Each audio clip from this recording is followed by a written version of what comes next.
So let me reintroduce myself. My name is Hadi Juwan. I'm one of your tutors for strategic financial management for the diet. Myself and Mr. Shiwaju will be taking you on these subjects. And then our objective is to ensure that you do well in your exams. So like I mentioned to you earlier on, our approach would be for me to explain to you or to give it an overview of what the scope that I have to take you for these diets are all about. So the first item on the list is cost of capital. And that's where we are going to start from for this diet. The cost of capital is a very important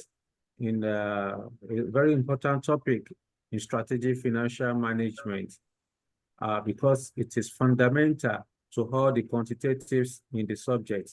So there's virtually nothing you want to do in strategic financial management that you will not need the knowledge of cost of capital.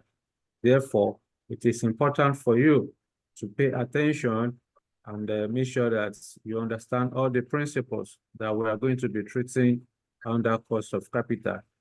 Now, please, somebody is talking there, mute yourself.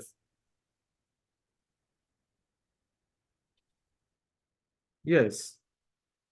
What do you understand by cost of capital?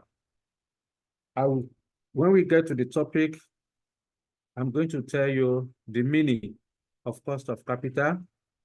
I will also show you, I will demonstrate for you the importance of cost of capital. You also learn under this topic the how to calculate cost of individual source of finance, like cost of equity, cost of preference share, and then cost of debt. Not only that, we are going to discuss cost of convertible securities. After that, you will learn about weighted average cost of capital, taking into consideration the traditional weighted average cost of capital, the project-specific cost of capital, and at the same time, we are going to learn about the weighted average cost of capital of the combined activities. Once we are done with that, that will be the end of the cost of capital. It sounds very simple, but there are a whole lot of things to be done under cost of capital. 3 periods we'll still be working. In the next 3 periods, we'll still be teaching and discussing cost of capital because it's very big. And if you finish within the next 3 weeks, that means we're really fast. But again, we have a lot to do. Usually in the physical class, cost of capital takes 1 month to complete. So, but that notwithstanding, I will do my best to ensure that all the principles are taught and at the same time, you understand the basics. So once we are done with cost of capital, we move to capital investment decision.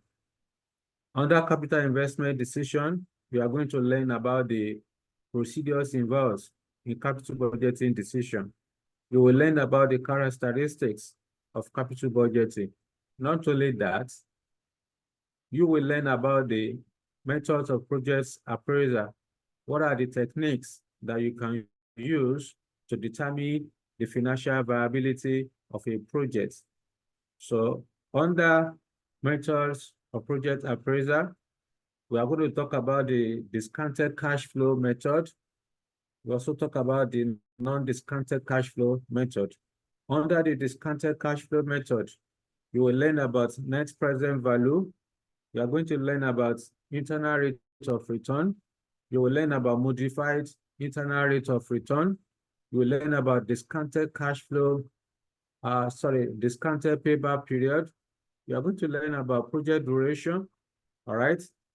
Not only that, I will also demonstrate for you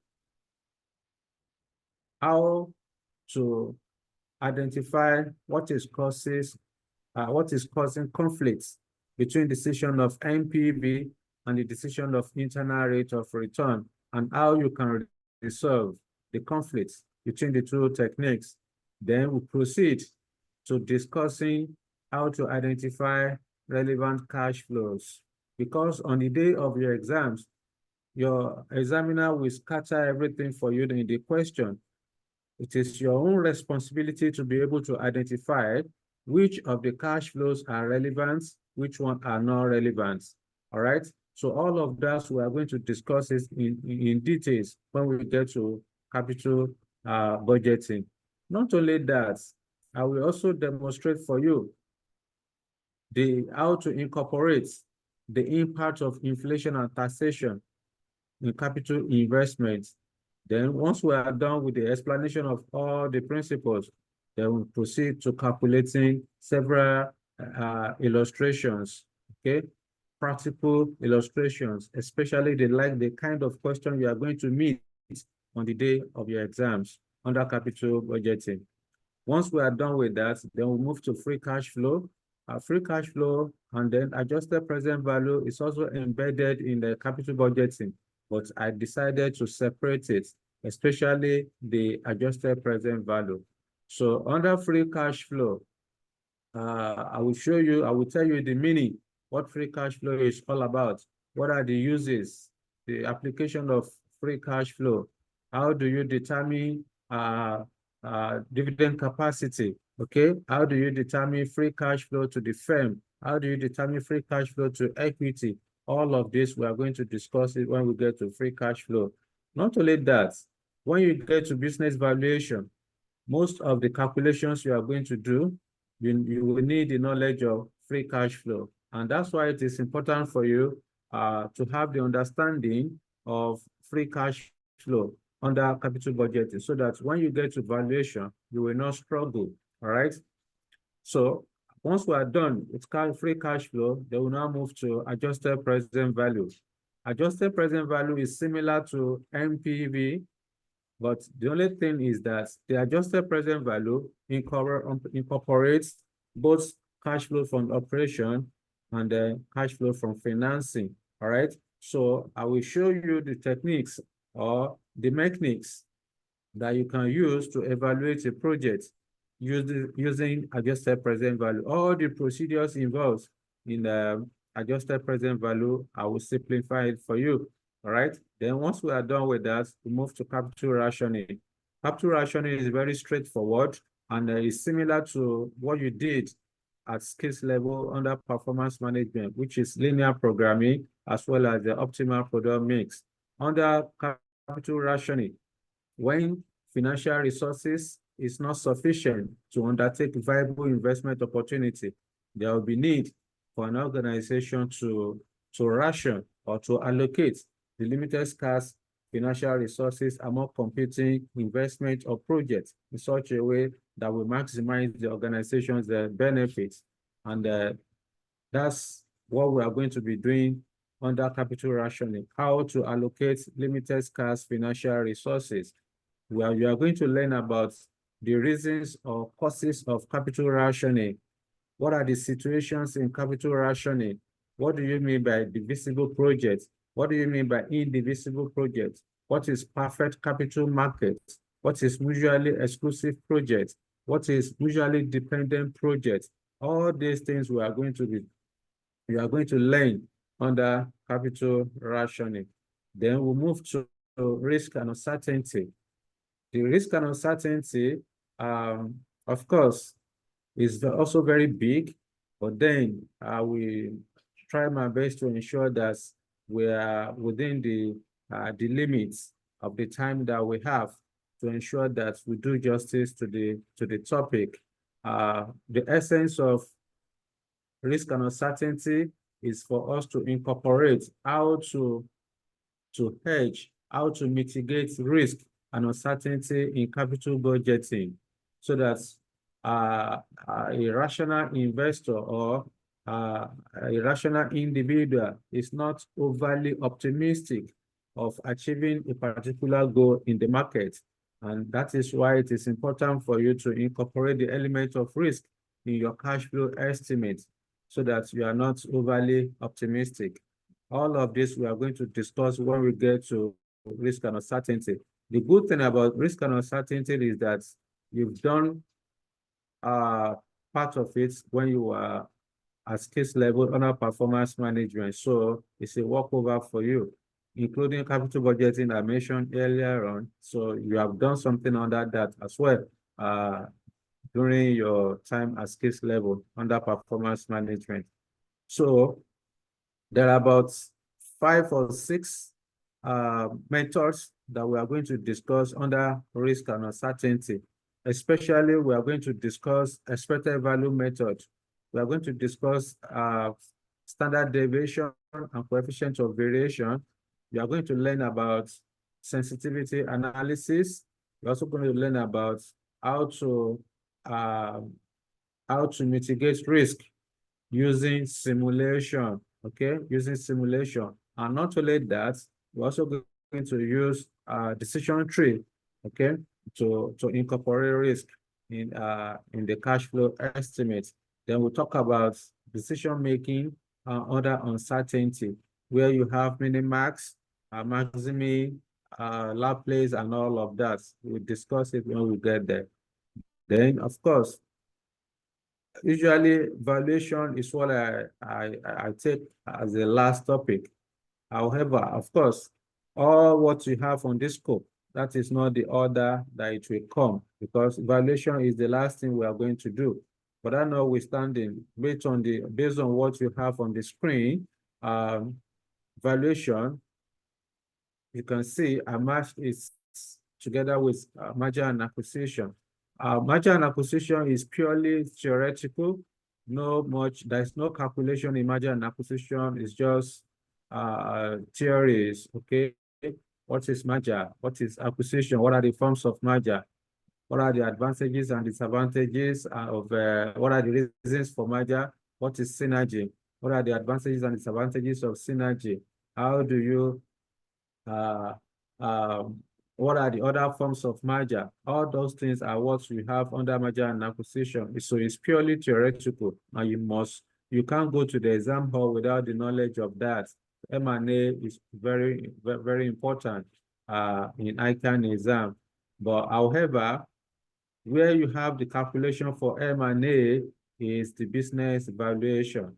So under business valuation, you want to determine what is the economic worth of a company's share or of a business. You want to know what is the value of a business. So how to determine the value of the business is what we refer to as business valuation. So under business valuation, you are going to learn about the reasons or purpose of valuing a business. Like I mentioned to you, one of the purpose of valuing a business is merger and acquisition. There are other methods. There are other reasons or purpose of valuing a business. Another one is when you have stock exchange listing, when the company wants to go public. So stock exchange listing, then you need to determine the worth of the business before going public. Not only that, when there is litigation, you also need to determine the worth of the business or the value to value the asset in dispute. Okay, when there are marital disputes as well, or during partnership disputes, so there will be need to value the assets of the business so that you know how much to pay or to settle each individual partners. So those are the things we are going to talk about under the reasons those are some of the things we talk about under the reasons for valuation. Then where we have major work is the methods of valuing a business. There are plethora methods of valuing a business, but our focus will be on the three most common one, which has to do with asset-based approach, income-based approach, and discounted cash flow-based approach. So under the discounted cash flow-based approach is where you have the major work. Remember, I told you earlier on that whatever you are going to do, most of the calculation you will do under valuation, you will need the knowledge of a free cash flow, okay? So you will learn about the scenarios in valuation using discounted cash flow method. How do you value a business where under scenario 1? How do you value a business under scenario 2?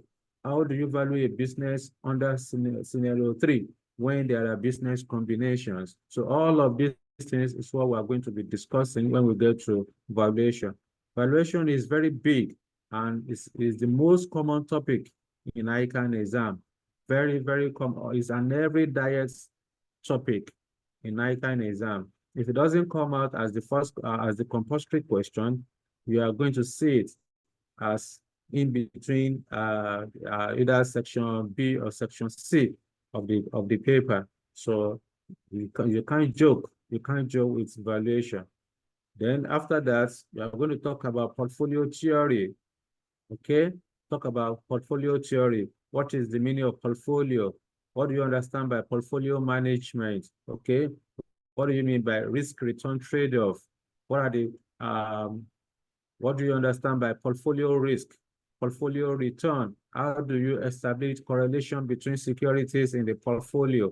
What do you understand by portfolio diversification? All these things are what we are going to be discussing under portfolio theory, all right? The security market line, the capital market line, the efficient frontier, we are going to discuss them in details when we get to portfolio theory. And I like portfolio as a topic because it exposes you to some practical aspects of investments, all right? So, but that notwithstanding, even though the scope of the syllabus does not go into all of that, but then when we get there, I will show you how to, I will give you some materials that you can read to broaden your knowledge on portfolio. Then after that, we'll move to capital asset pricing model. The capital asset pricing model is just a continuation of portfolio theory. However, capital asset pricing model focuses on two things, which is expected return as well as systematic business risk. So CAPM established the relationship, okay, between expected return as well as the systematic business risk. So we are going to learn about beta. Beta is a measurement of risk. You use beta to measure risk. What are the types of risk? Or I mean, what are the type of beta? So I will show you when we get there. Not only that, how do you compute? How do you estimate beta value? There are about 5 formulas, 5 different formulas that I will show you, that I will give to you when we get there, that you can use to estimate your beta value. Because on the day of your exam, examiner will just paint a scenario, so you have responsibility to be able to know which of the formulas you are going to use. Examiner will not tell you, use anyone. No, you are the one, it will be implied in the question. So this is where you have responsibility to be able to know which of the 5 methods that you are going to use to calculate your beta value. Then after that, of course, we move to specific investment decision. Under the specific investment decision, we talk about lease and hire purchase. Okay, we're going to talk about lease and hire purchase. When a company wants to finance, and I mean, there are 3 core decision areas in finance. I'm sorry, in investments. Okay, there are 3 core principal areas or decision areas in strategic financial management. One of them is investing decision. Then of course, we have dividend decision. Then the third one is the financing decision. When a company wants to acquire non-current assets, like for example, motor vehicle, all right? After appraising the motor vehicle and it is good to go, that is, it is financially viable, the company will need to determine the method of financing the assets. So management wants to know what is the optimal or what is the economic method of financing the asset. Should we finance the asset through lease? Should we buy the asset through hire purchase, or you borrow money from your bank and then use the money to go and buy the asset? That is what we refer to as borrow and buy or borrow to buy. So you want to know which one is the most economical method of financing the asset. So that's what we are going to be discussing when we get to a specific investment decision. Then finally, we are going to do asset replacement decision. When a company purchases non-current assets and the asset is being put to use to generate goods or to render services, a time will come in the future when the asset will become old and there will be need for the asset to be replaced. Therefore, management wants to know when and how should that asset should be replaced in the future. All right, should we be replacing this asset every 2 years, every year, every 3 years, or every 5 years? Whatever the replacement strategy that the company has adopted, that is what will be used consistently on a going forward basis. So under asset replacement decision, I will demonstrate for you, or I will teach you the classification of assets. What are the methods of determining replacement strategy? Okay, what are the methods of determining optimal replacement strategy? Not only that, you are going to learn about reasons for replacement of an asset. Not only that, also talk about the limitation. We're going to discuss or learn about the limitation of asset replacement.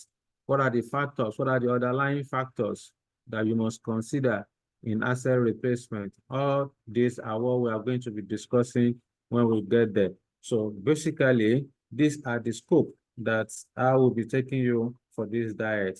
So as it is now, so we need to move to the first topic of the day, which has to do with cost of capital. So I'll stop sharing this and I can share the note with you on the cost of capital.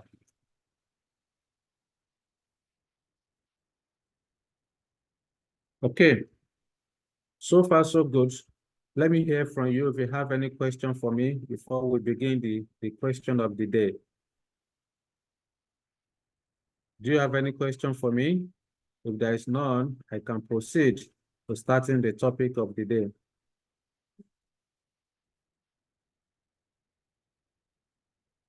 Okay, so let me share my note with you.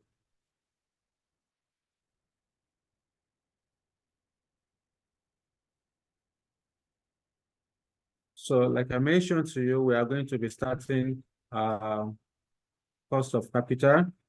Cost of capital is very fundamental in any in strategic financial management, especially as it has to do with the quantitatives in SFM.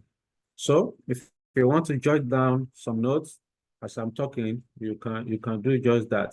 However, let me just give you some kind of introduction to cost of capital. You know, when a company is birthed, okay, when a company is being created, there are some individuals that put up their financial resources that set up the company. This category of people is what we call the shareholders. They are the owners of the business. The primary purpose of every business, especially the profit-making organization, their primary purpose is to make profits for them to be able to maximize the wealth of the owners. In some big organizations, in some big companies, the shareholders does not work or does not participate. The shareholders do not participate in the day-to-day running of the business. The shareholders hired or appointed managers to run the affairs of the business on their behalf. So at the end of the period, when the business make profits, part of the profit made by the business will be shared to the owners in form of dividend. Then part will be retained in the business for growth and expansion. However, the shareholders that have created the business, they did not set up the business for fun of it. They are expecting a return on their investments. They believe that if the business does well in the future, the company will be able to pay them a return on the money they have contributed or the capital they have contributed to set up the company or to finance the operation of the business. Not only that, say for example, the business has been running for a while and there is need for the company to embark on a project. This project is financially viable, but the company does not have sufficient financial resources to execute the project. So in order to achieve the objective, the company may approach a lender or a bank that, please, I need so much money. So that money that the investor will give or the lender will give to the company is also not for free. The investor is an investment from the part of the investor to the company. Therefore, the investors also are expecting a return on their investments in form of interest expense, regular interest expense, because it is believed that the company is capable and is going to utilize the loan or the capital they are going to the loan they are going to borrow the company to finance its operation. So all these categories of providers of capitals, the money they have contributed is not for free. They're expecting a return on their investment. Therefore, when you want to define cost of capital, you can say cost of capital is the compensation required by the providers of capital from their investment in a company. The shareholders has contributed their capital. The debt holders or the preference shareholders have also invested in the company, okay, and they are expecting a return on their investment. Therefore, we are looking at, when you talk about cost of capital, we are looking at the perspective of the company, because it is the company that is paying the compensation. It's the company that is paying the return on investment to those providers of capital. So, and that is why it is cost. It is called cost of capital. But to the suppliers of funds, the equity holders or the debt holders or preference shareholders, to them is a return on their investments. All right.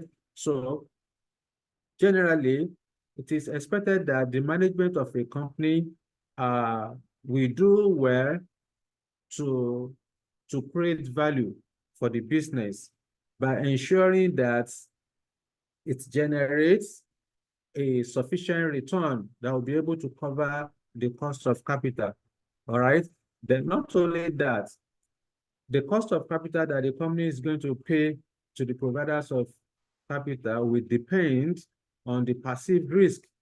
Okay, will depend on the perceived risk, the degree of the perceived risk by the investor on the company, because those cost of capital is generally determined by the forces of demand and supply, the market participants. So it's not something you can just use your pen and calculate. It is the market that will determine the cost. All right. So that's an introduction to cost of capital. Then after that, we need to move to the importance of cost of capital. Cost of capital is very important in the determination optimal capital of a company. Okay, in the determination of optimal capital of a company, cost of capital is very, very, very important. There are two very key importance of cost of capital, including investment evaluation. In the determination of financial viability of a project, there will be need for cost of capital in order to discount the expected future cash flow that the project will generate. Without the cost of capital, it will be very difficult to ascertain the present value of the future cash flow which the project will generate. So you need cost of capital to do that using relevant investment appraisal technique. For example, if you want to calculate net present value to ascertain the financial viability of a project, you are going to need cost of capital. If you want to use internal rate of return to discount the cash flow, certainly, or to determine the financial viability of the project, you are going to need cost of capital. If it is adjusted present value as a technique that you want to use to ascertain the worthiness of the project, certainly you are going to need cost of capital. So, like I mentioned, one of the importance of cost of capital is the evaluation of project or investment appraisal. All right, so you need cost of capital to do that. The second one is determining debt equity proportion. You need cost of capital to determine the cost of the debt equity proportion. In the capital structure of a company, you want to know what is the proportion of equity you should carry in your capital structure. What is the proportion of debts a company should carry in the balance sheet? The reason being that all the various sources of finance, including ordinary share capital, preference share capital, as well as debt capital, all of them has their own specific cost, associated costs. Okay, each source of finance has its own specific associated cost, because those costs of capital that I mentioned to you, the cost of the capital I mentioned to you the other time, it's not for free. There are costs attached to them. So one of the objectives of any organization is the minimization of cost. Therefore, the capital structure will show to you, will tell you how you are going to minimize your cost. Take into consideration what is the percentage of equity you want to carry in the balance sheet. What is the percentage of debt? Should you do 60 of equity, 40 of debt, or 50-50 in order to minimize the overall cost of capital? The essence of that is to achieve optimal cost of capital for the organization. So those are the two key importance of cost of capital. Remember, I mentioned that one importance of cost of capital is investment appraisal, that is project evaluation. Then two, to determine debt equity ratio or debt equity proportion in order to minimize the overall cost of capital. So after that, we need to move to estimating cost of capital. When you want to estimate cost of capital, the cost of capital we are referring to here is not the individual cost of capital. What we simply mean by cost of capital is the weighted average cost of capital, because like I mentioned the other time, there are three major sources of financing, long-term financing. There are three major sources of long-term financing: the ordinary share capital, the preference share capital, as well as the debt capital. So each of them has their own associated cost. So you want to determine what is the cost of equity, what is cost of preference share, and what is cost of debt. So the overall of the three of them is what we refer to as weighted average cost of capital. Therefore, before you can get the weighted average cost of capital, you must understand what is cost of individual capital. For example, what is cost of equity? How do you calculate cost of equity? What is cost of preference share? How do you calculate cost of preference share? What is cost of debt? How do you calculate cost of debt? So once you are done with all of that, then you can proceed to calculating the weighted average cost of capital. So how do we calculate, what do you understand by cost of equity? Cost of equity can be described as the minimum rate of return expected by the ordinary shareholders from their investments in the company, okay? From their investments in the company. It is also known as opportunity cost of capital, in the sense that the company, the providers of capital, the ordinary shareholder would have invested their money elsewhere, but they decided to set up the company. So they have forgotten the benefit they could have achieved from elsewhere by investing in the company. So it is also refers to opportunity cost of capital. All right. However, how do you then estimate cost of equity? The cost of equity can be estimated, or can be estimated using three methods. One is using dividend valuation model. Two, using capital as a price model. Then three, using Miller and Modigliani formula. All of them we are going to look at one after the other. Okay, especially the dividend valuation model. The capping under this cost of capital, we may not necessarily use capping until we get to project-specific cost of capital or work of the combined activities. So, and then again, the capping is a topic on its own under strategic financial management. So we are going to do a lot of capping as we proceed in the diet. Then the Miller and Modigliani method generally will be used when we get to adjusted present value. When we get to adjusted present value, we are going to use the Miller and Modigliani to determine cost of equity. So let's take it one by one. What do you mean by dividend valuation model? So the dividend valuation model is basically the ratio of dividend to ex-div share price. It establishes the relationship between dividend and ex-div share price. All right. Therefore, how do you calculate dividend valuation model? How do you calculate dividend valuation model? So the dividend valuation model, like I said the other time, is calculated as current dividend divided by the ex-div share price. Now, it depends on whether dividend will remain constant to perpetuity or dividend will grow with some percentage. All right. So if either dividend will grow or will remain constant, the cost of equity will be calculated as the ratio of dividend to ex-div share price. So where dividend will remain constant to perpetuity, cost of equity is simply the current dividend, which is the current dividend divided by the ex-div share price. I like to use ex-div share price instead of market value per share. The reason being that on the day of your exam, so that you don't make mistake, so that there will be need for you to adjust. In most cases, examiner will give to you cum-div share price.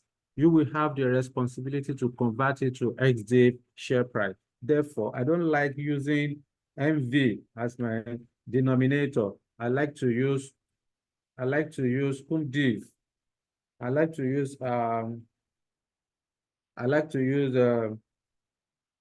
ex-div share price as the denominator. Therefore, when you want to calculate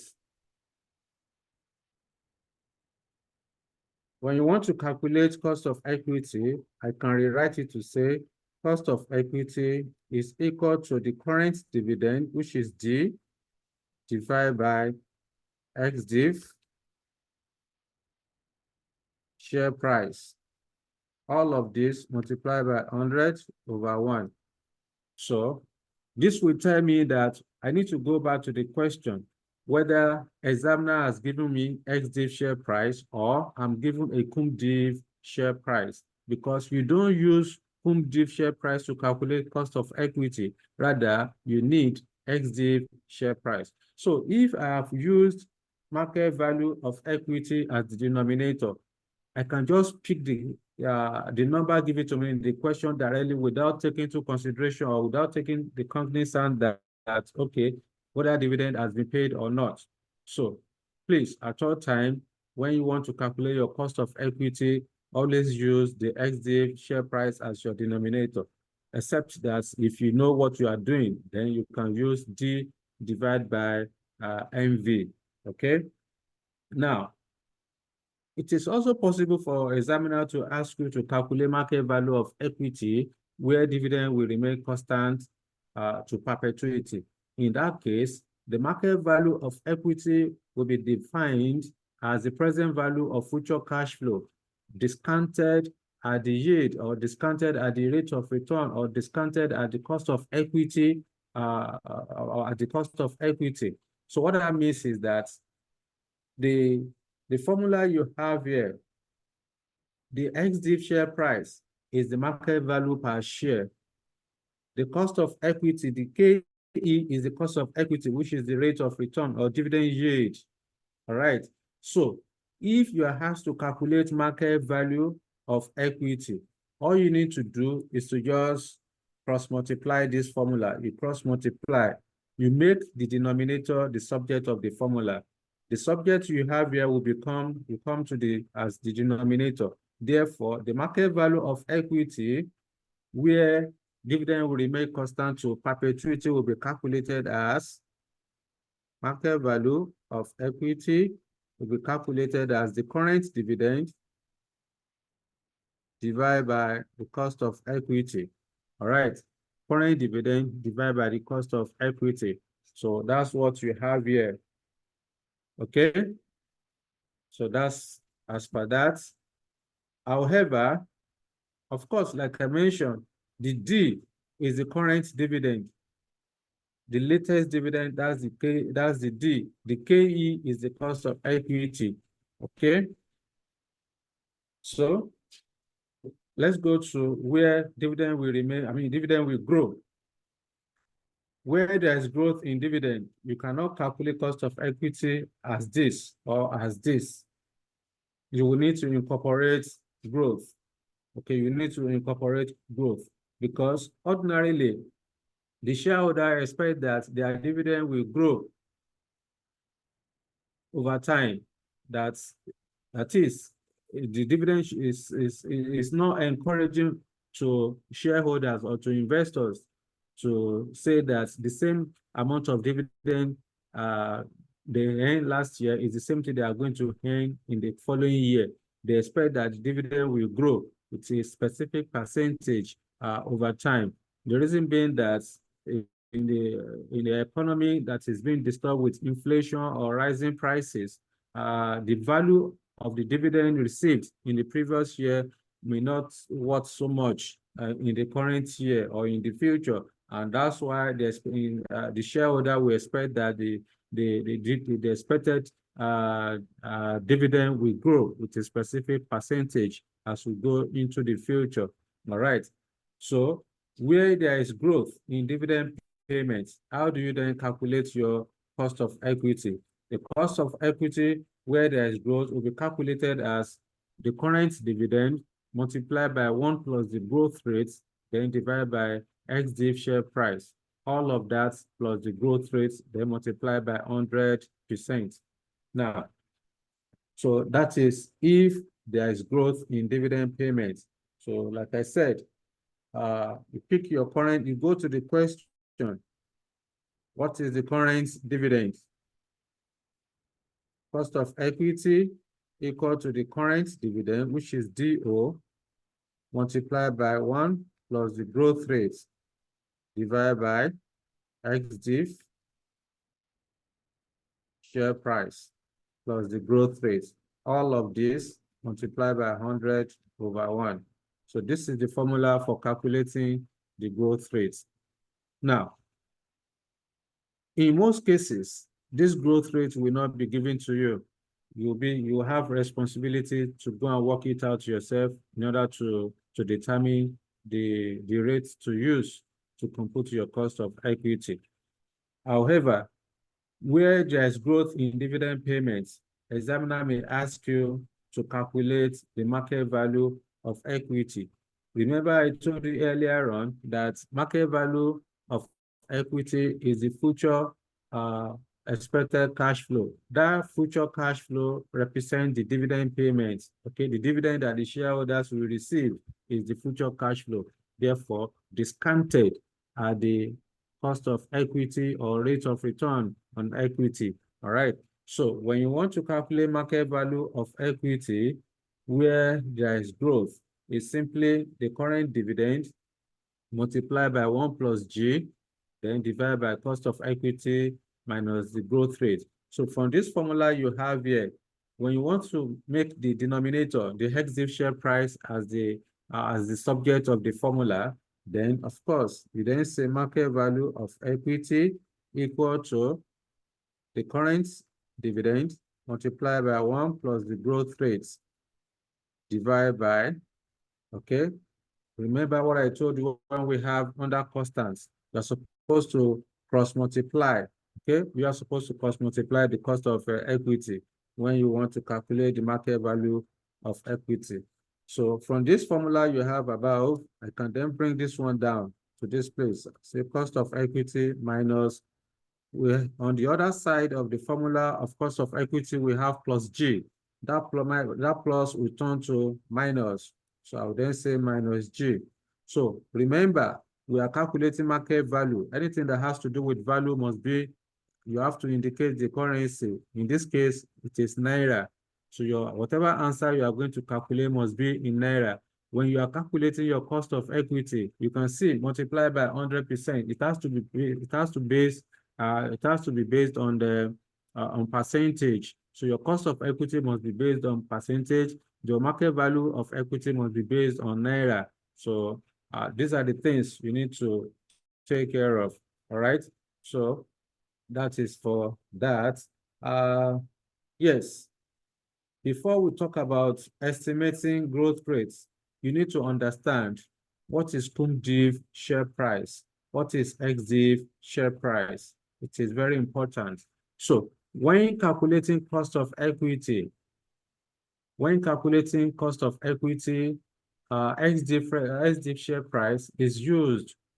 Ex-div share price is used for calculating the cost of equity. So what that means is that if you are given a cum-div share price, you need to convert it to ex-div share price before calculating the cost of equity. When you say ex-div share price, an ex-div share price is the share price that excluded dividend, meaning that the dividend must have been paid before you calculate the cost of equity. If the dividend is still outstanding, if the dividend has not been paid, it is called cum-div share price. Therefore, cum-div share price is the share price that included dividend. You don't calculate cost of equity when dividend is still outstanding.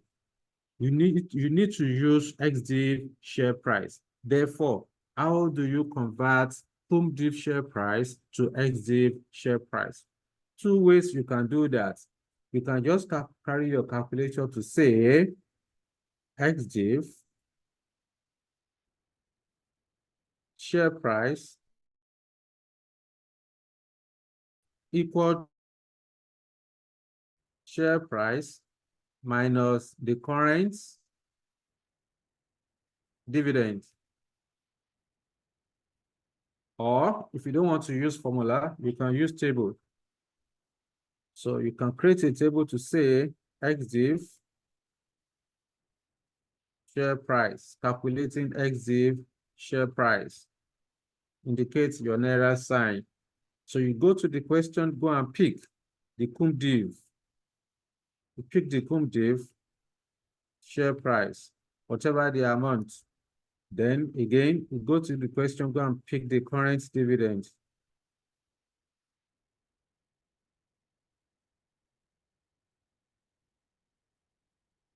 Then you less. The difference is called ex-div share price. Please, this is one of the key principles in the calculation of cost of equity you must understand. Remember what I told you earlier on. In most cases, examiner will give to you cum-div share price.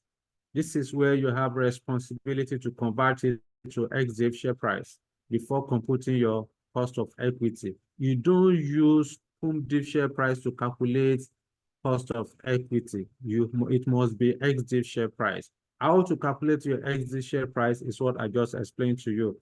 And like I mentioned, it's one of the principles you must understand in the calculation of cost of equity.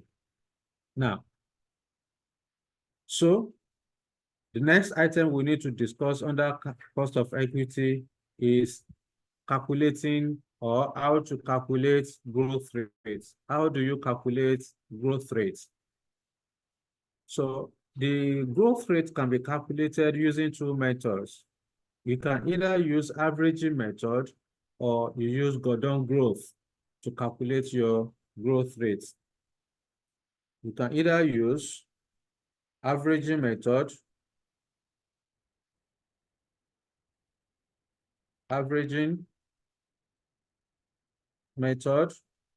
or two, Gordon's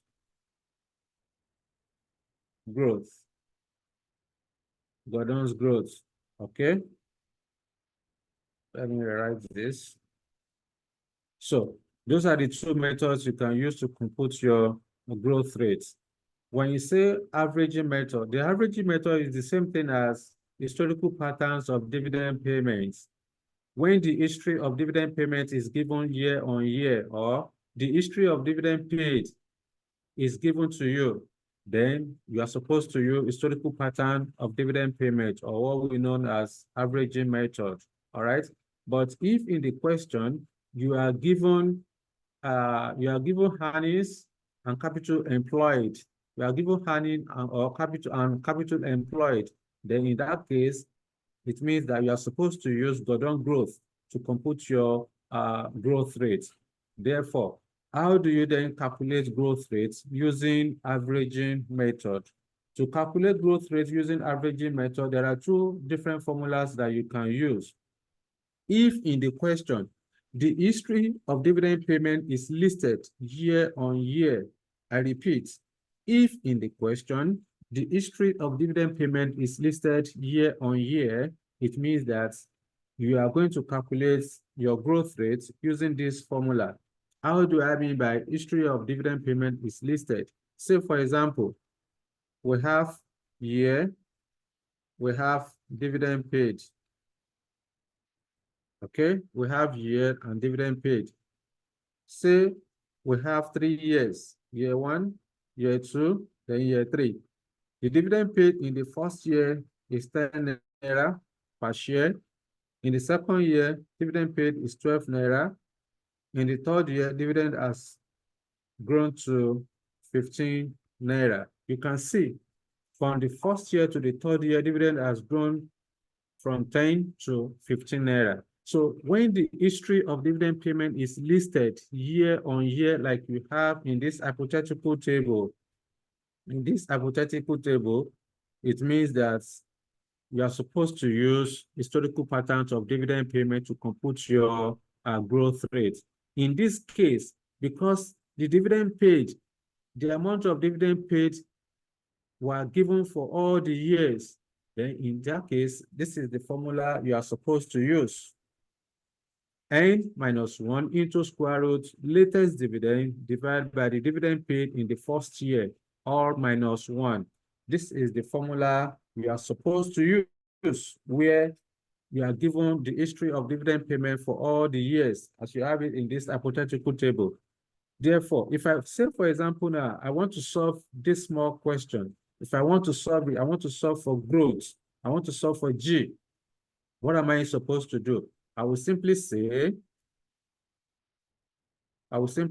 G is equal to N minus 1 into square root latest dividend divided by dividend paid in the first year, BD, base year dividend, BD.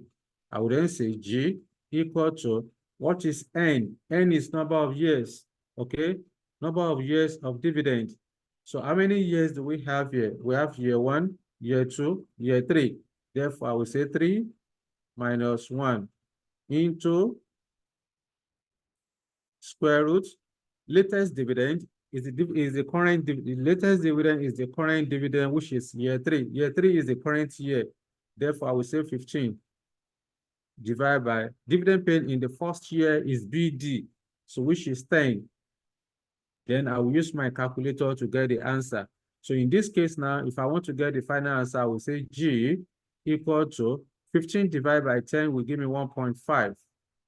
So using mathematics, mathematically, I can say G equal to 1.5 raised to power 1 over 2. Raised to power 1 over 2. Because when you minus 1 from 3, you get 2. So generally, it's supposed to be 1 over n. So since we have 3 minus 1, that will be 2. So this one's supposed to be 1 over 2. I would then say 1 divided by 2. So the answer would then be 1.5 raised to power 0.5. So whatever the answer is, That's what you are going to put there. So my G should be equal to, let me see what it will give to me. 1.5 raised to power 0.5 equal. So that's 22%. That's 22%. So 22% is the growth rate. It means that dividend has grown at 22% within the next 3 years. Okay, so that's it. So my growth, my G is now 22%. But if in the question, you can see you only use this formula where the history of dividend payment is given year on year. And that's why I listed this thing for you like this. But if in the question, you are only given the dividend paid in the first year and the dividend paid in the final year or in the current year. Say, for example, examiner can tell you that the dividends paid 3 years ago is 15 naira. Why the current dividend is the dividend paid, let me rewrite, the dividend paid 3 years ago is 10 naira. Why the current dividend is 15 naira. So you can see, examiner may not tell you to calculate growth. In fact, in most cases, examiner will not tell you to calculate growth because it is implied in the question. You should know that we are going to calculate growth. Also, when you see this kind of information in a question, it is expected that you go ahead and calculate your growth rate. So in that case, with this information we have here, if I want to calculate the growth rate, I would then say G equal to N into the latest dividend divided by dividend paid in the first year, all minus 1. So this is the formula that I'm going to use. Why am I using this formula? Because examiner has given to me the dividend paid in the first year and the dividend paid in the current year. So if you are given this kind of information, when you are given the information, the history of dividend payment like this is the formula you are supposed to use. This is the formula you are supposed to use. So with this information, I can then say G equal to my latest dividend is 15 naira. Dividend paid 3 years ago was 10 naira raised to power. I can convert this formula. Yes, before I even write this one down, before I begin to solve, I can convert the formula. Okay, I can say latest dividend divided by the dividend paid in the first year raised to power 1 over n or minus 1 to make life easy for you, especially if you don't know how to use second function on in your calculator. So it's better for you to just mathematically solve the solution mathematically. All right. So with this, I can then say G equal to my latest dividend is 15 naira. Let me give a space. So G equal to 15 naira divided by dividend paid in the first year, which is 10 naira. All of this raised to power 1 divided by what is N? My N is equal to 3 because examiner has told me that dividend paid 3 years ago. So N is equal to 3 or minus 1. Therefore, G equal to, I'll just use my calculator and get the final answer. But when you are doing this, you need to start from the power. 1 divided by 3 equal. Then 15 divided by 10 equal. So 1.5 raised to power, whatever answer you get, then minus 1, you get your final answer, put it there. So this is how to calculate growth rates where the history of dividend payments is given in the question. Then what of if in the question you are only given earnings as well as the capital employed? When earnings and capital employed are given, then you don't use dividend valuation, sorry, you don't use averaging method. Rather, you are supposed to use Gordon growth to determine your growth rate. Therefore, how do you calculate your growth rate using Gordon growth? Growth rate is calculated as return on investments multiplied by the retention rate. The R you have here is the rate of return or return on capital employed. Okay, is the return on capital employed. The B you have here is the retention rate. Is the retention rate. Then how do you calculate your rate of return? How do you calculate your return on capital employed? The return on capital employed is your profit after tax. Profit after tax is the same thing as earnings. Profit after tax is the same thing as earnings. Remember, in the P&L accounts, the bottom line in the profit and loss account is called profit after tax, okay, or earnings. So from that earnings, part of it will be paid as dividend, then part of it will be retained in the business for expansion and growth. Therefore, when you want to calculate the return on capital employed or return on investment, it is profit after tax divided by capital employed. Okay, it is profit after tax or earnings divided by capital employed multiplied by 100/1, multiplied by 100%. Okay, so that will give you the return on capital employed right then. But what if in the question we are not given capital employed? Then if I'm not given capital employed, I can use opening shareholders fund. If I'm not given capital employed in the question, another formula I can use to calculate my return on capital employed would be return on capital employed equal to earnings divided by opening shareholders fund. Opening shareholders fund. How do you determine your shareholders fund? The shareholders fund is the share capital plus reserve. So the shareholders fund equal to ordinary share capital plus reserve. Okay, so that will give you your shareholders fund. In 2018, question number 1, 30 marks. It was on cost of capital. And in that question, examiner did not give capital employed. So to calculate the return of capital employed, then the opening shareholders fund was used to compute it. So just in case the capital employed is not given, so the denominator should be opening shareholders fund.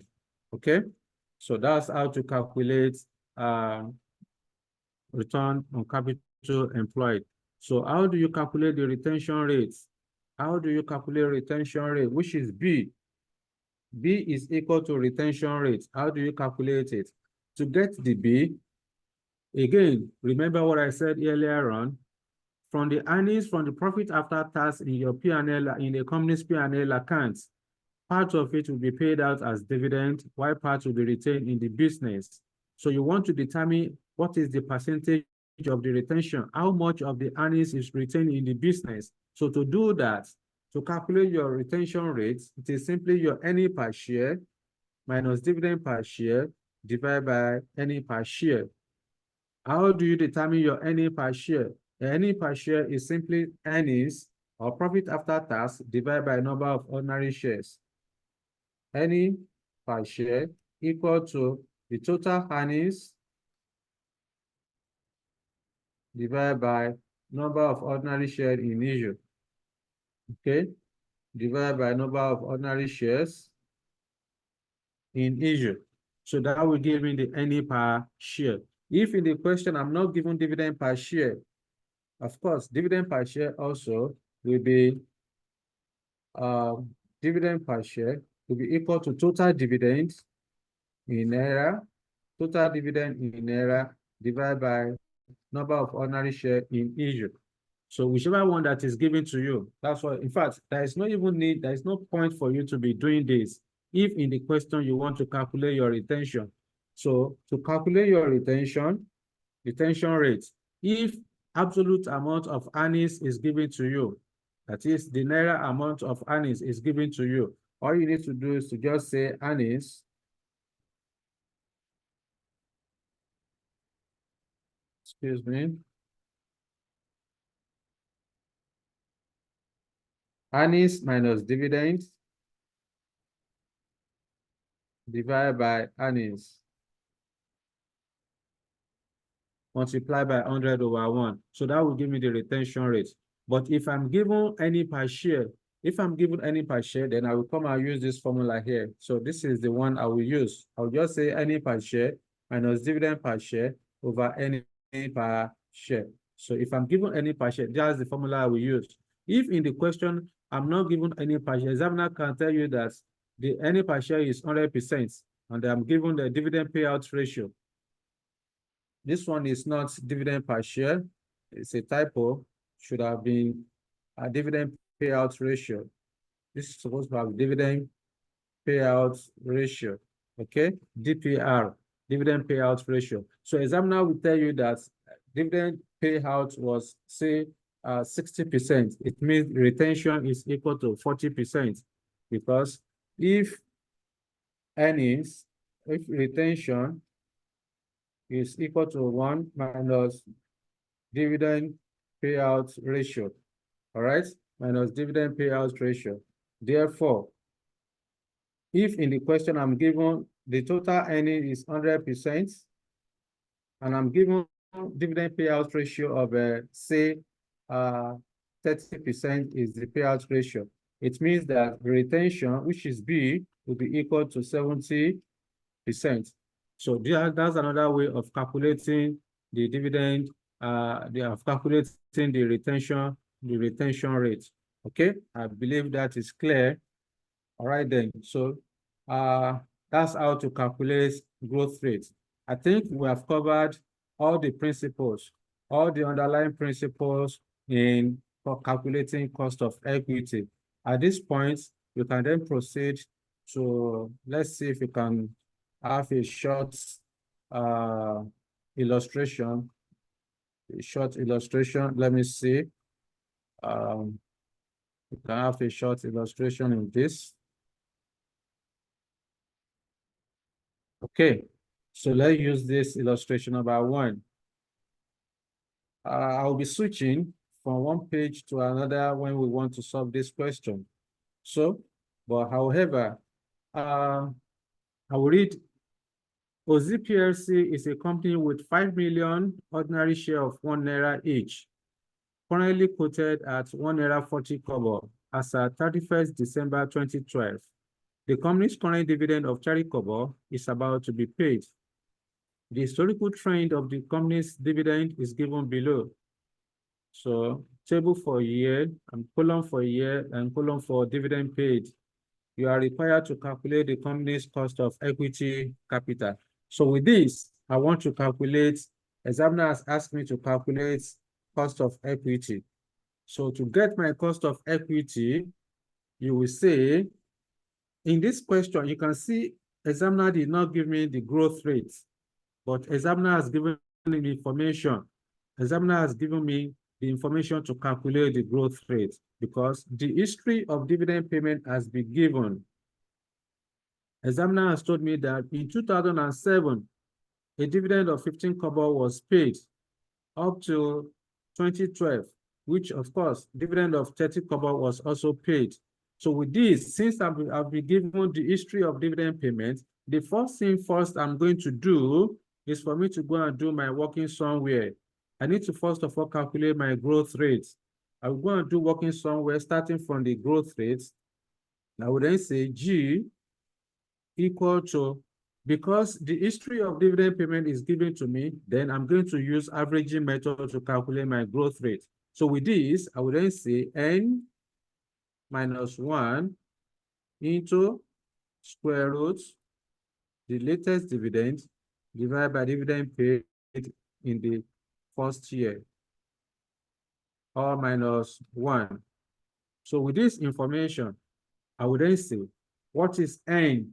N will be equal to the first year, 2, 3, 4, 5, 6. N is 6 years. I would then say 6 minus 1 into square root. The current dividend, the current year is year 2012. Dividend paid in the year 2012 is 30 kobo. So with this, I would then say 30 divided by BD is dividend paid in the first year. The first year is 2007. Dividend paid in 2007 is 15 kobo. So here I will say 15 or minus 1. Please, this one is not within the square root. It is separate outside the square root. So with this, I can then say my G equal. I'll bring out my calculator to say 30 divided by 15 will give me 2 raised to power. 6 minus 1 is 5. I would then say 1 over 5 or minus 1, which is equal to, remember what I told you, whatever you have in the outside the square root, whatever you have here is n. So when you want to convert it mathematically, it should be 1 divided by n. So since 6 minus 1 is equal to 5, that's why you see I put 1 divided by 5. All right. So if that is the case, then I can then bring out my calculator to say 1 divided by 5 is equal to 0.2. Let me see. 1 divided by 5 equal to 0.2. Then 2 raised to power 0.2 will give me 1 point whatever, then minus 1 equal multiply by 100% equal. So the growth rate is equal to 14.87. Here equal to 14.87%. Approximately, G is approximately 15%. So this is how to calculate growth rate. This is how to calculate growth rate using historical pattern of dividend payment. This is not what the examiner is asking us to do. Examiner wants us to calculate cost of equity. We have only done working for growth rates. So what else do we want to do to calculate our cost of equity? In the question, examiner has told us that the current quoted price quoted price is the same thing as share price, is 1 naira 40 kobo as at the 31st December 2012. With that information, examiner has not told me whether dividend has been paid or not. Remember, I told you earlier on that the dividend, the share price we are going to use must be ex-div share price, meaning that if the cum-div share price is given to you, you need to convert it to ex-div share price, because you don't use cum-div share price to calculate cost of equity. Rather, you need ex-div share price to calculating cost of equity. But how will I know that the dividend has not been paid? Examiner has told me that the current dividend, the company's current dividend of 30 kobo is about to be paid. That means the dividend is still outstanding. Therefore, I need to go and calculate ex-div share price. Working number 2, I want to calculate ex-div share price. Ex-div excluding dividend share price. Excuse me. So ex-div share price, if I like, I can use table equal. Examiner has told me that the current dividend is the share price, the current dividends of 30 kobo. The current the quoted share price is 1 naira 40 kobo. So that's the cum-div share price. Cum-div share price equal to 1.40. The current dividend equal to 30 kobo. The current dividend is 30 kobo. 0.30. Find the difference. That's 1.10. This represents ex-div share price. Now that you have the ex-div share price, the question is almost solved. The next thing I need to do is to calculate my cost of equity. To get my cost of equity, I would then say cost of equity equal to, because there is growth of 15% in dividend. Therefore, I would then say the current dividend multiplied by 1 plus the growth rate divided by XDIV share price plus the growth rate. All of this multiplied by 100 over 1. Therefore, cost of equity will be equal to, my current dividend is 30 kobo. 30 kobo is the same thing as 0.3.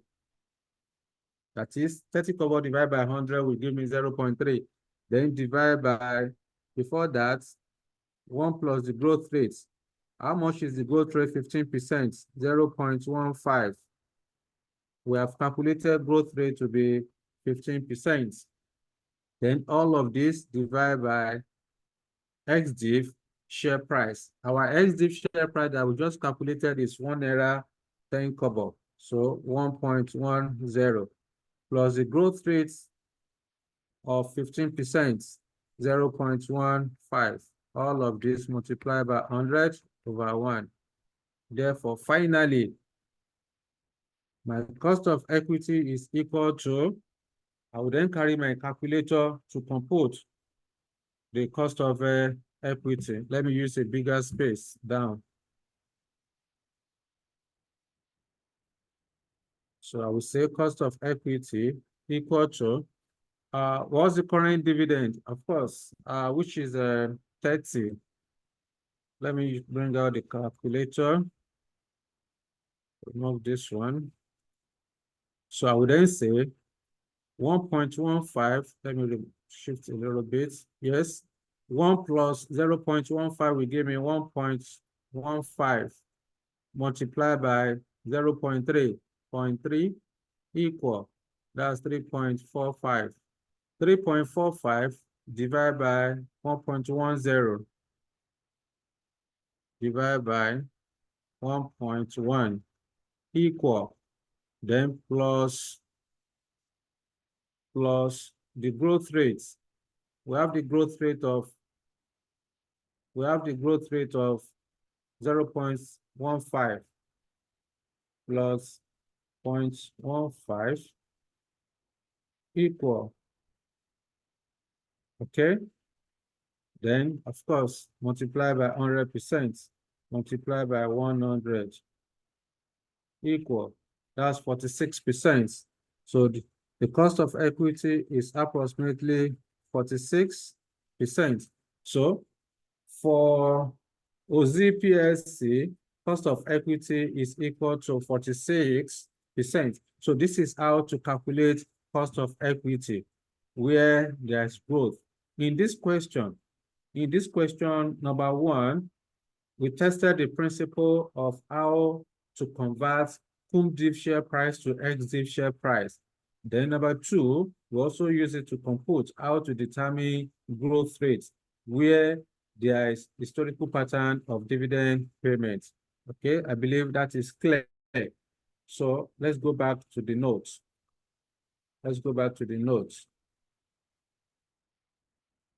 Let me see. I can solve one more question. Okay, leave it at that. So at this point, we can then move to cost of preference share for the next 30 minutes. Let's discuss cost of preference share. Cost of preference share.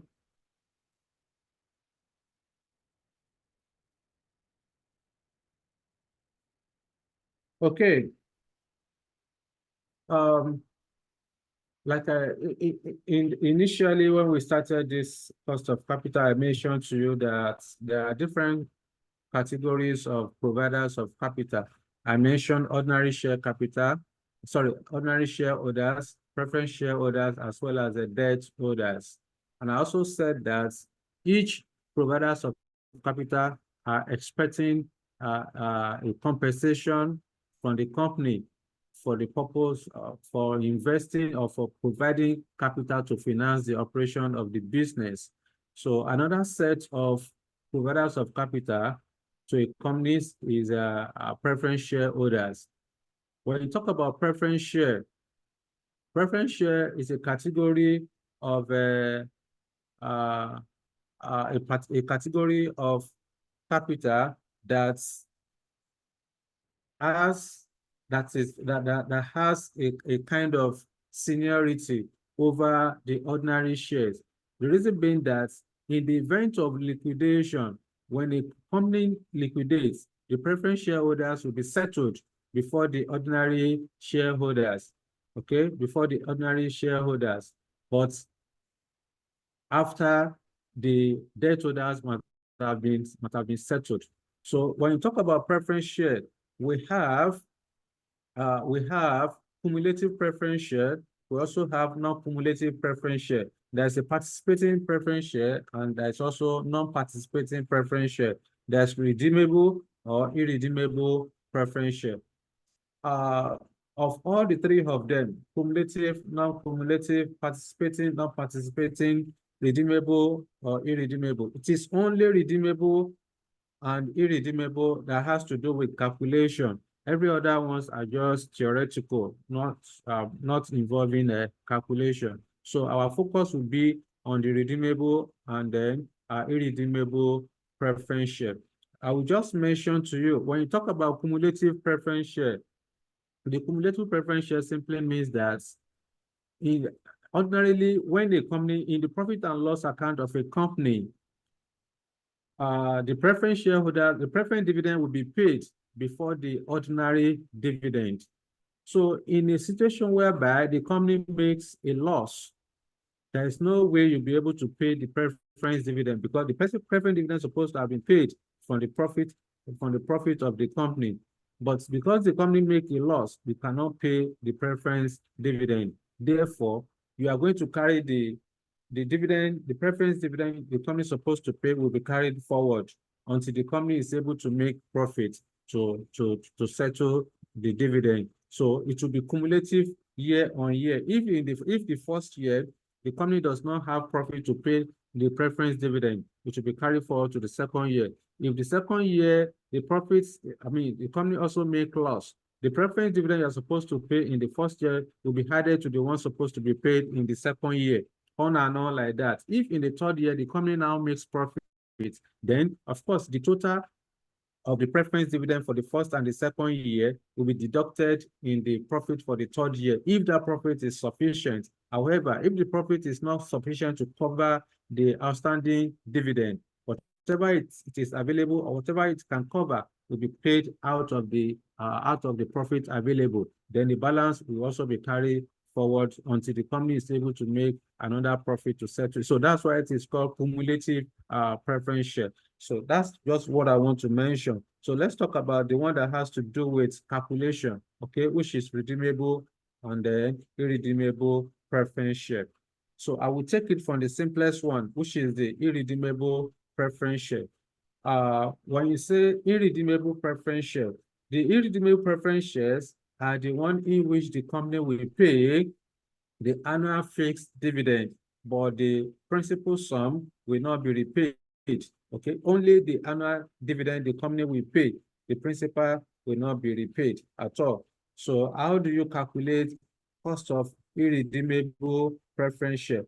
The cost of irredeemable preference share is simply the ratio of fixed dividend to ex-div share price. Okay, the cost of irredeemable preference share is the ratio of fixed dividend to ex-div share price. So this is what I'm simply saying. Cost of irredeemable preference share is calculated as KP equal to the fixed dividend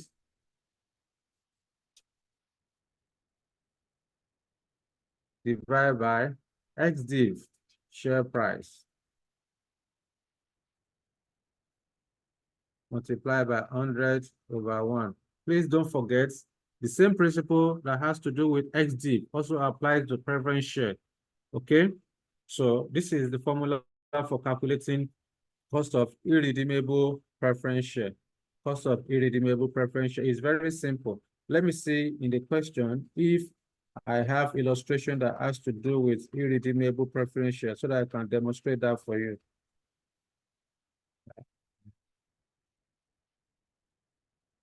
Okay. Yes, there's one here, illustration number 2. Let's try this illustration number 2. In the illustration number 2, you are told that Adenine PLC has in issue preference share with the nominal value of 25 kobo. The agreed dividend of 5 kobo has just been paid. Required, what is the cost of preference share? So to calculate the cost of preference share, you just say KP, cost of preference share, is equal to the fixed dividend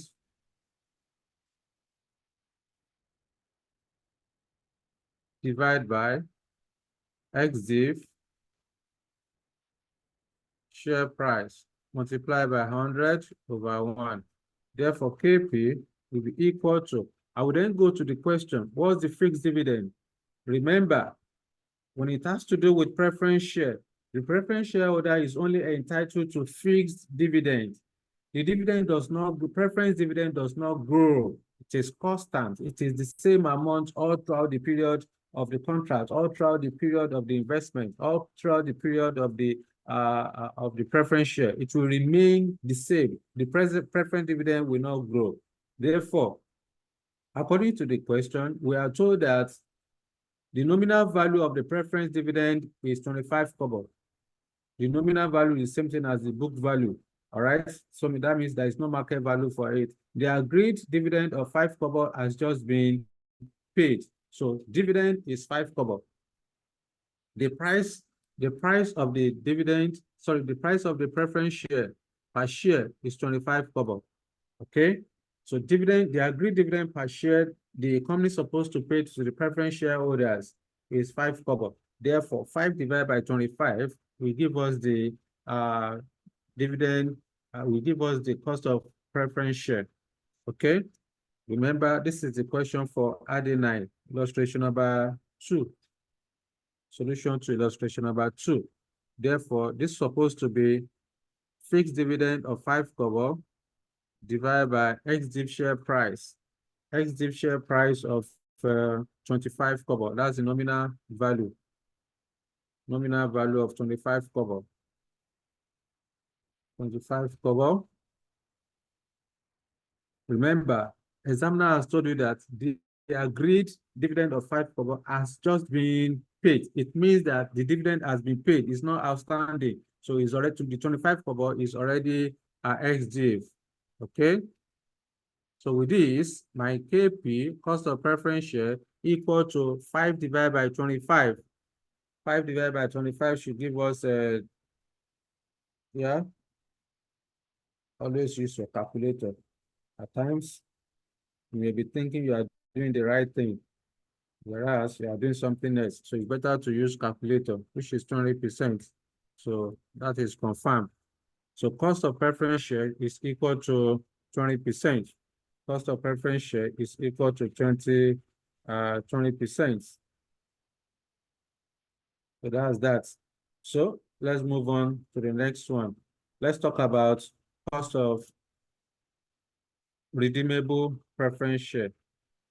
Let's go and talk about, let's go and check cost of redeemable preference share. Now, when it has to do with cost of redeemable preference share, a redeemable preference share is the one in which the cost of redeemable preference share is the one in which the company will pay the annual fixed dividend and the principal at the maturity date. Okay. So the company will, there are two things. There are two compensations the company will pay to the providers of preference share capital. One is annual fixed dividend. The annual fixed dividend will be paid if and only if the company makes profit. Then the second compensation is the repayment of the capital provided by the preference shareholders. Therefore, the cost of redeemable preference share will be calculated simply as internal rate of return. When you want to calculate cost of redeemable preference share, you are supposed to use internal rate of return. When you want to calculate your internal rate of return, there are 3 procedures you are going to follow. One procedure is to assume 2 discount rates. When you are calculating internal rate of return, you don't use cost of capital. You are the one that will assume the cost of capital you are going to use. The examiner will not tell you the cost of capital. Therefore, the first step to do is to assume two discount rates, that is two cost of capital. One cost of capital will produce a positive NPV, and the second cost of capital will produce a negative NPV. Then step two is for you to calculate your internal rate of return, which is the cost of redeemable preference share using this formula. Okay, using the formula you have there. Then the third procedure, of course, at times examiner may want you to advise. Okay, but that notwithstanding, from this formula, A is the lower discount rate, then B is the higher discount rate. So I repeat, when you want to calculate cost of redeemable preference share, there are three procedures, or say two procedures. One is to assume two discount rate that will produce two opposing NPV. One discount rate will give you a positive NPV. The second discount rate will produce a negative NPV. Then you now interpolate the NPV calculated into the internal rate of return formula. Okay, and I also told you this is the formula for the internal rate of return. So that's that. Then, now one key thing you need to know is that the redeemable preference share will only be possible if and only if the redemption date is given to you. If you don't have the redemption, the date that the preference share will be redeemed, if the date that the preference share will be redeemed is not given, you should calculate as cost of irredeemable preference share. The same thing applies to cost of debt, but when we get to cost of debt, we are going to talk about that in details. So let me see if you have illustration that will treat cost of redeemable preference share. Okay, let's go and check. Cost of redeemable preference share. Yes, there's a question here. Illustration number 3. We have done illustration number 1. We have done illustration number 2. Now we are on illustration number 3, which has to do with redeemable preference share. So we are told in the question that Johnson PLC is financed with 1 million redeemable preference shares with a nominal value of 1 naira and a nominal rate of 8%, but currently quoted at 1 naira 5 kobo ex-div. The preference share will be redeemed at par in 5 years' time. Required, calculate the cost of preference share. This is a very straightforward question. First thing first, you must understand what the examiner is asking you to do. In this question, we are to calculate cost of preference share. We want to calculate cost of preference share. So you need to ask yourself, what kind of preference share is this one? Is it redeemable or irredeemable? Remember what I told you the other time. The preference share will only be redeemable if and only if the redemption date is given to you. In this question, the examiner has told us that the preference share will be redeemed at par in 5 years' time. Now, when it has to do with redeemable preference share or redeemable debts, 3 things can happen. The preference share can be redeemed at par. If it's at par, that means it's at nominal value. Nominal value is 1 naira. The nominal value of preference share is usually 1 naira. So if it's at par, that means it's at 1 naira. If it's the preference share is redeemed at a premium, which means that it will be above 1 naira, it will be higher than 1 naira. If the preference share is redeemed at a discount, it means it will be lower than 1 naira. So all these things you must understand it. All right, so that whichever one the examiner gives to you is what you are going to do on the day of your exams. So in this case, I want to calculate cost of a preference share. Because examiner has given to me the redemption date in 5 years' time, that means I need to calculate cost of irredeemable preference share. When I want to calculate the cost of irredeemable preference shares, what am I supposed to do? So let's go down there and calculate it. I need space to do that. I need space. Can this space occupy? Let me see if I can manage this space. Okay. Illustration number 3. The name of the company is Johnson PLC. So I would then say Johnson PLC. I'm asked to calculate cost of preference share. I would then say calculating cost of preference share. Okay. Of course, this is illustration number 3. I want to calculate cost of preference share. Remember what I told you. When you want to calculate cost of preference share, you need to ask yourself, what kind of preference share? Is it redeemable or irredeemable? In this question, we are told that the preference share will be redeemed in the next 5 years. Therefore, I will create a column. I will create a table to calculate that. But first thing first, because I know that when I want to calculate internal cost of redeemable preference share, I will need to simply calculate internal rate of return. How do you calculate internal rate of return? You are going to assume 2 discount rates that will produce 2 opposing NPV. So when you want to assume your discount rate, it is important for you to start from 10%, because if 10% produce a positive NPV, you can easily increase to 15%. But if you start from 5% and 5% produce a positive NPV, you increase to 10 and 10% produce a positive NPV, you continue to do iteration. So it is important whenever you want to calculate NPV for cost of redeemable preference share or redeemable debt, always start from 10%. That will guide you on whether to increase or to reduce your discount rate. So at this point, I will assume initially 10%. So I need to calculate my NPV on the basis of 10%. So I will draw a table for calculating NPV. The first column will be for year. The second column will be for description of item. The third column will be for cash flow. Then the fourth column will be for discount factor. At, I don't know which one. The one I've assumed now is 10%. At 10%, then of course I'm going to create a column for present value. Okay, present value at 10%. So with this, I'm teaching you exam techniques that will be faster. Instead of creating different tables for your NPV, you can use only one table. Then I will then go to the question. At this point, let me align this. First thing first, let me go to the question and see illustration number 3 and see what's the maturity date of the preference share. We are told that it will be redeemed in 5 years' time. Okay, it will redeem in 5 years' time. All right then. So if that is the case, I will draw my table.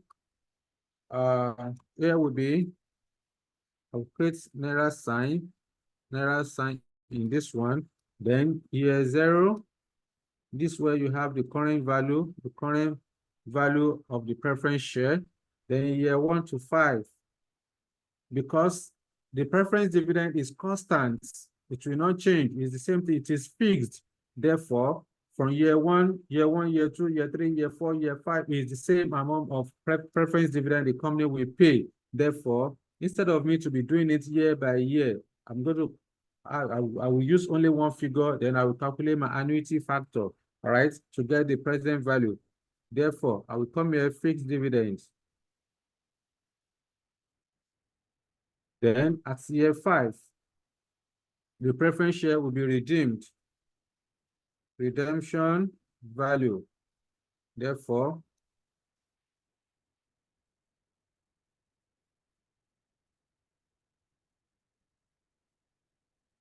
so my handwriting, I'm not using ruler, so you have to manage it.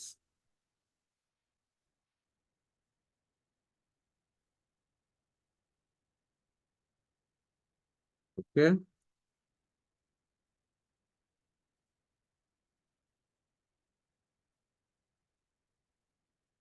right. So this one too, that should be 10%. This naira will come to this place. Divide this one into 2. Another naira will be here. I don't know what percentage that will be.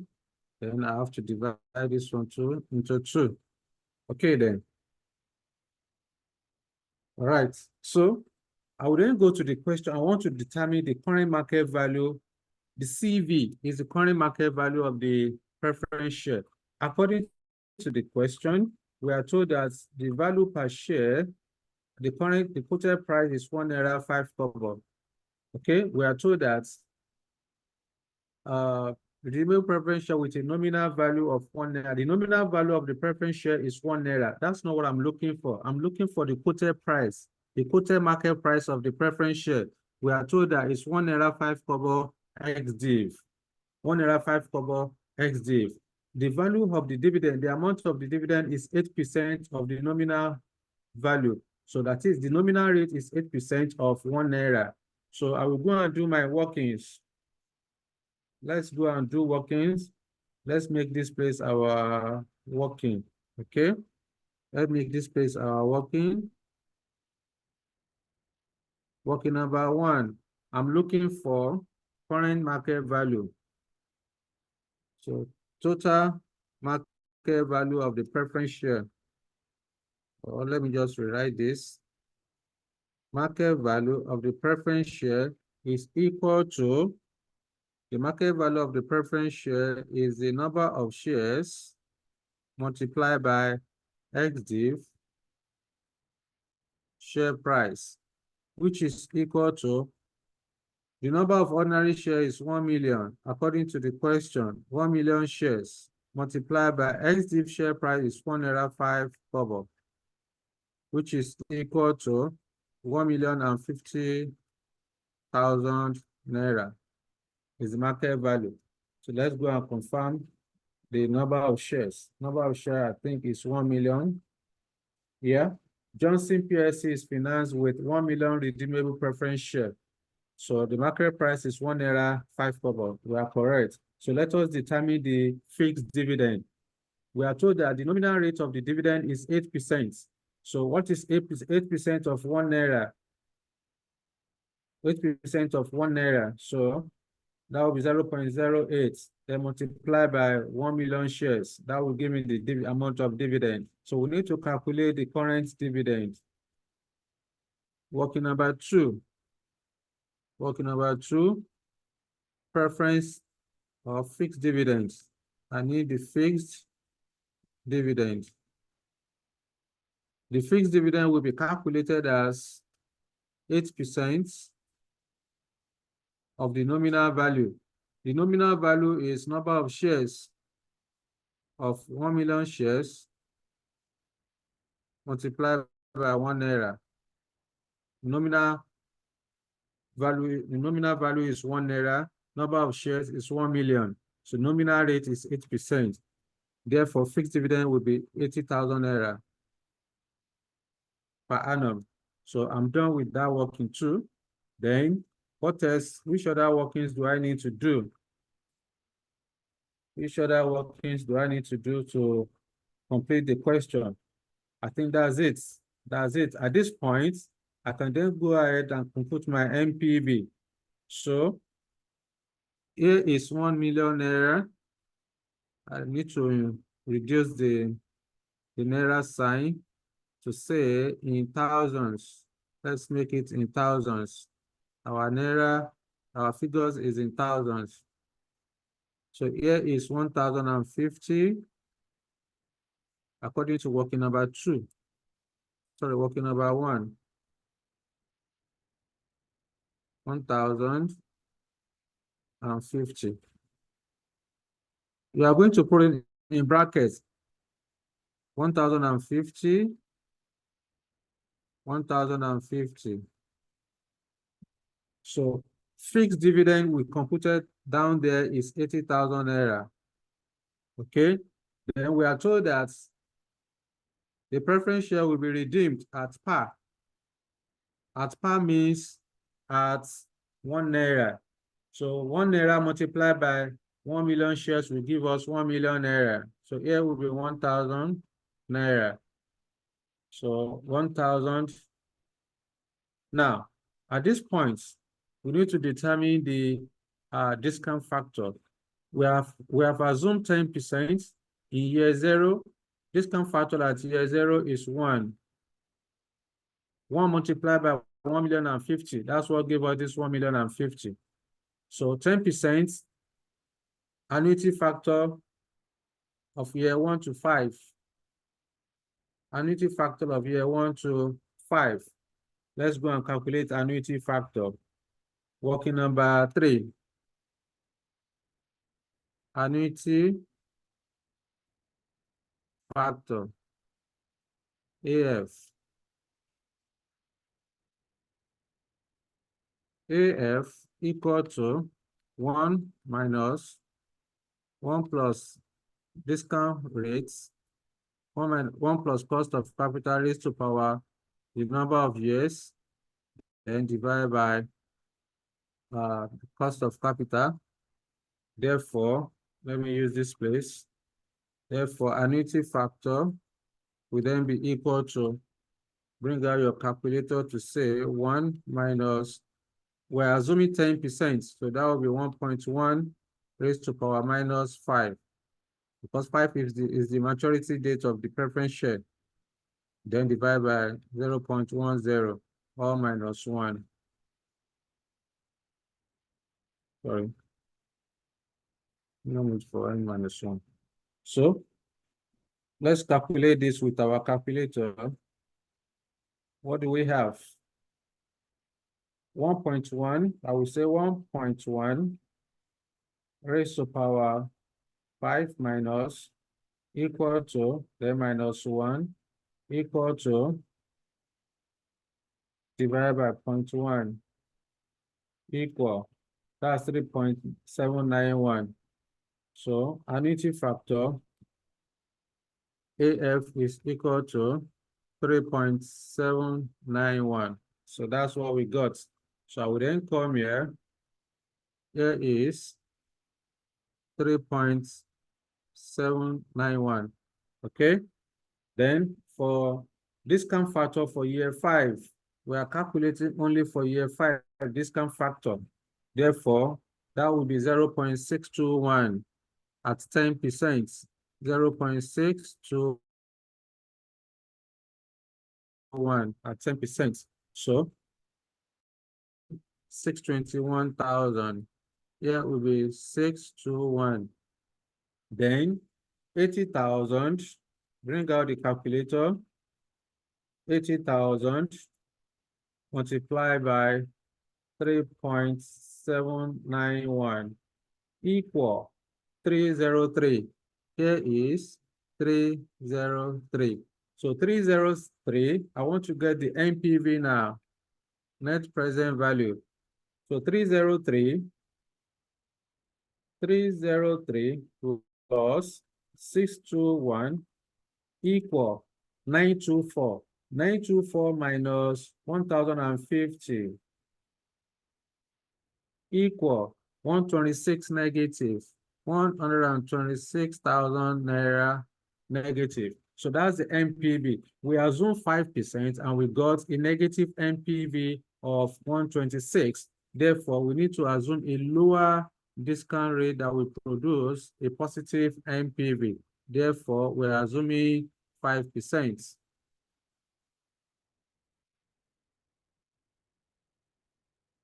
Okay, we're assuming 5%. Therefore, let's calculate annuity factor. Let's calculate annuity factor year 1 to 5 at 5%. So no need to use to go and be writing formula. I mean, to go and be do working again. We've done working before for 10%. So let's use our calculator to do it together.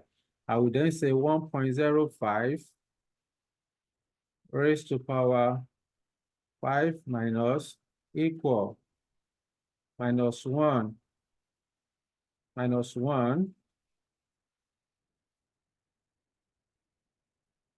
Okay. equal divided by 0.05 equal, that's 4.329.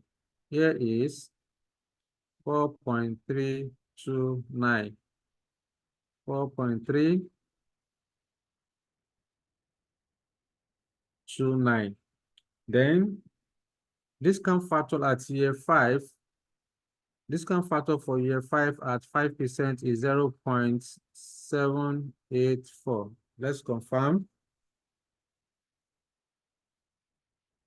I will say 1.05 raised to power 5 minus equal 0.784, which is correct. So here will be 784. Okay, then 4.329 multiplied by 80 equal to 346. Here is 346. Therefore, 346 plus 784 equal to 1,130 minus 1,050 equal 80. The difference is 80 positive. So we have gotten a negative NPV of 126 and a positive NPV of 80. So with this information, we can then proceed to calculate the cost of redeemable preference share. I would then say KP equal to a lower discount rate plus NPV of a lower discount rate over NPV of a lower discount rate minus NPV of a higher discount rate. All of this multiplied by higher discount rate minus a lower discount rate. Okay?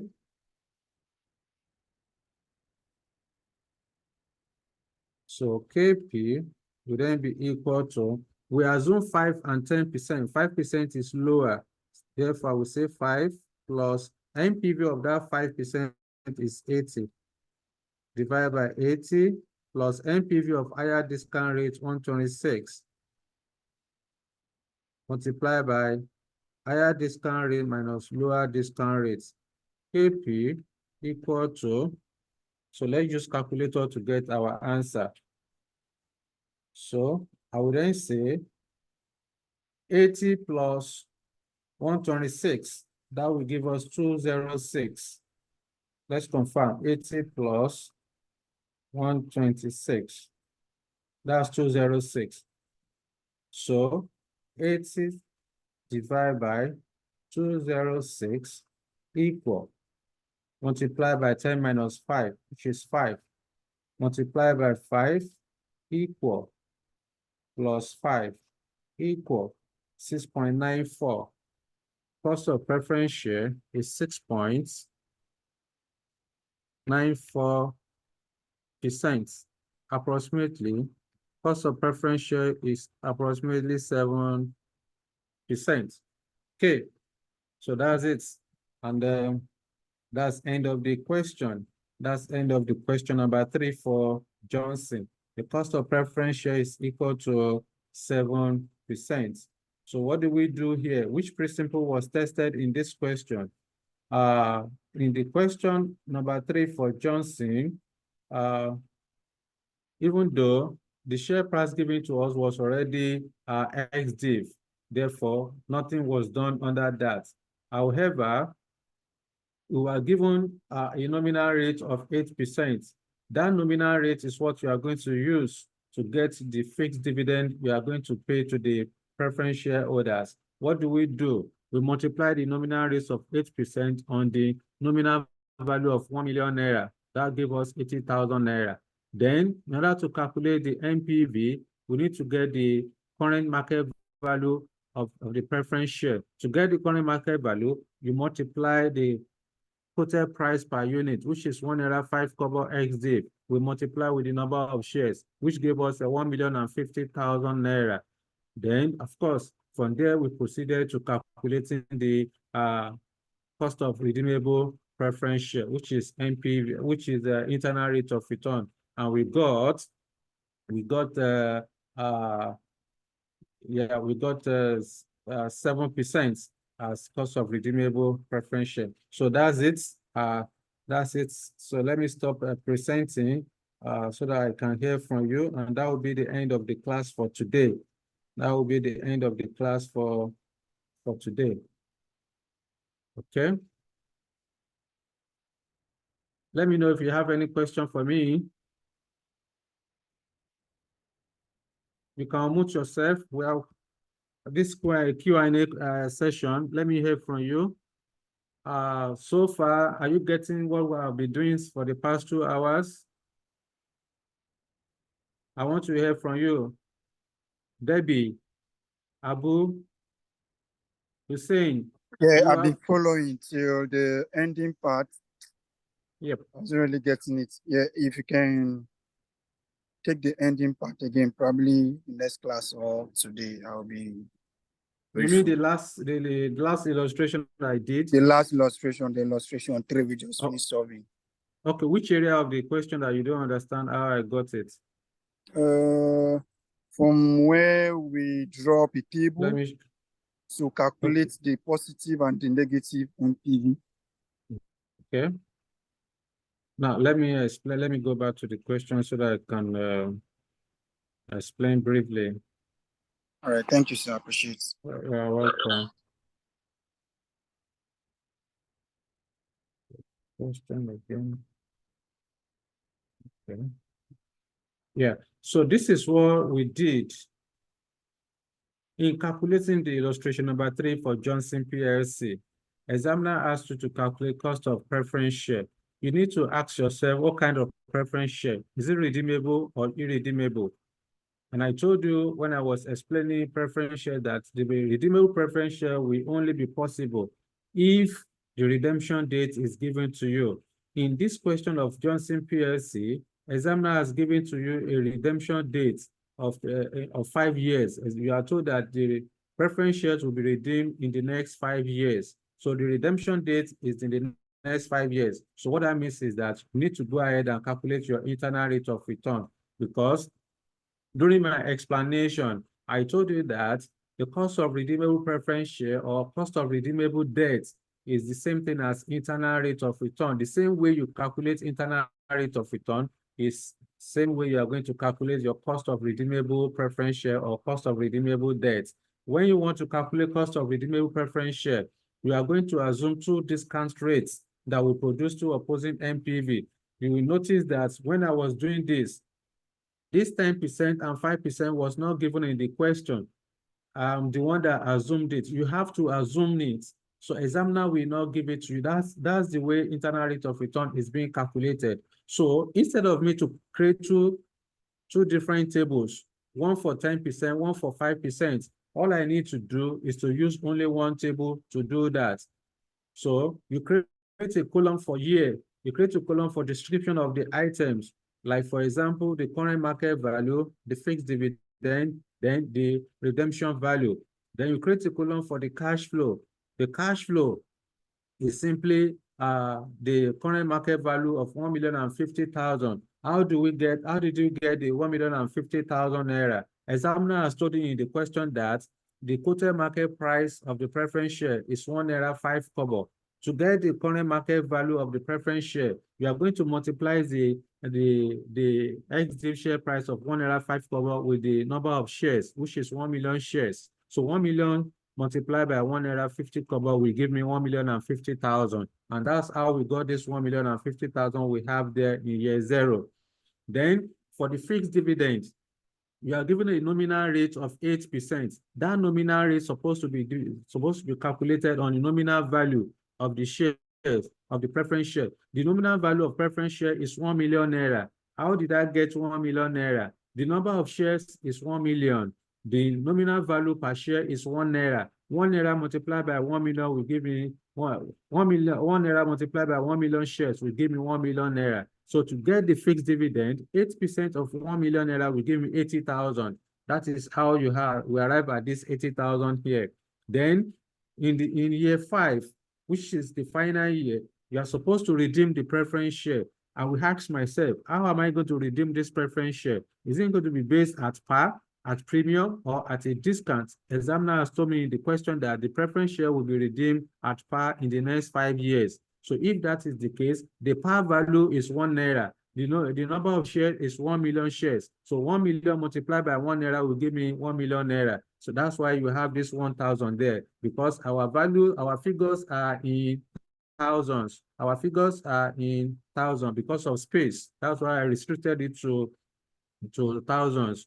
Therefore, then the next thing I need to do is to assume discount rate for my cash flow to get my present value.